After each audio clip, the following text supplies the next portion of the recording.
Gilmore. Cancurla, as we all know, the incomes of most households in the country have fallen in the last couple of years, and we had been led to believe by the government that in line with that fall in income that households and families are suffering, that there was a drop in the cost of living.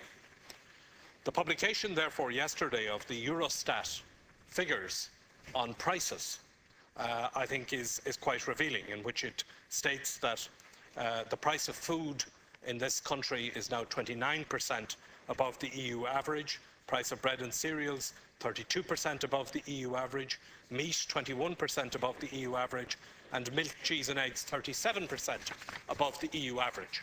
Now, I know the Taoiseach will say that these figures are based on a comparison of prices in early 2009. But I've been looking at the changes in the CPI since early 2009, and, adjusting for it, there are still huge differences in prices in this state and in the rest of Europe. The respective figures, I think I've worked them out, about 23%, 26%, 15% and 33% respectively for the categories of prices that I have given. Now, farmers are experiencing reduction in the price of stock. Food suppliers and food producers are telling us that they're being squeezed, particularly by the big multiples, big retail multiples, and now it would appear that the consumer is being screwed. Now, I raised the issue of prices with the Taoiseach in May of 2008, and on that occasion he informed me that he intended to invite in the National Consumer Agency for a discussion about prices.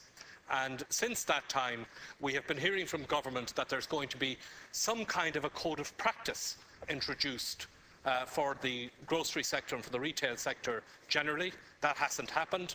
The legislation requiring it to be established on a statutory basis has not been introduced. And meanwhile, we have this huge gap in prices between prices in this country and the rest of the European Union.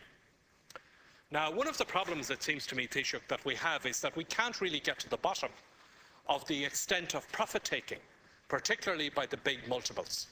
And that is because the Irish operations of UK multiples are not required to publish separate accounts for their Irish operations.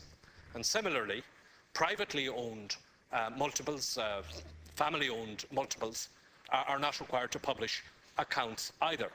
So I want to ask you, Taoiseach, if the government would consider introducing legislation or amending existing legislation so that multiples which are operating in the Irish retail sector, and particularly in relation to groceries, which impacts most seriously on families, that they would be required to publish annual accounts so that we would get some idea of the extent to which these operations are taking excessive profits out of their businesses here and out of their activities here, particularly given that we have a situation that the prices have gone up, the prices to the farmer has gone down, the prices to the producer has gone down, but the consumer is paying increased prices that are way out of line with the rest of Europe.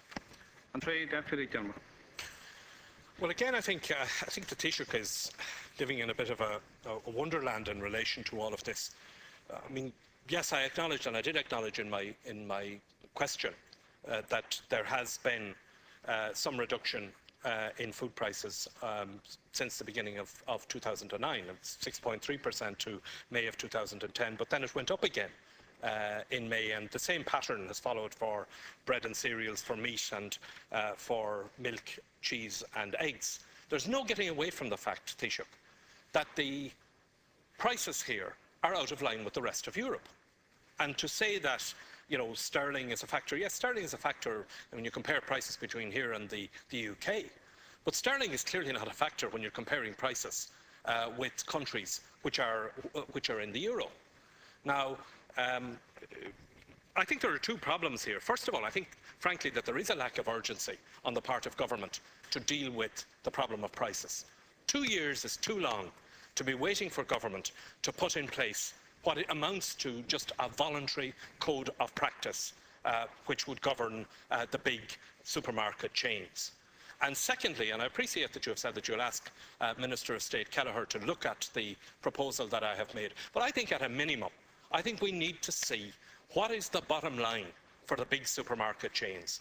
If you're in an environment where the farmer is not getting paid the price, the food producer and the food supplier is getting squeezed by the multiples because they're requiring them to produce hello money and all kinds of practices that are putting the squeeze on suppliers. And you have a situation where, in the climate we're in, where people's incomes have dropped, to see the extent to which the price of basic foodstuffs, the stuff going into the trolley in the supermarket, almost 30% on average, ahead of the rest of the European Union. I mean, that just isn't acceptable, and I think that government needs to take action to deal with that, and I would ask you to do so.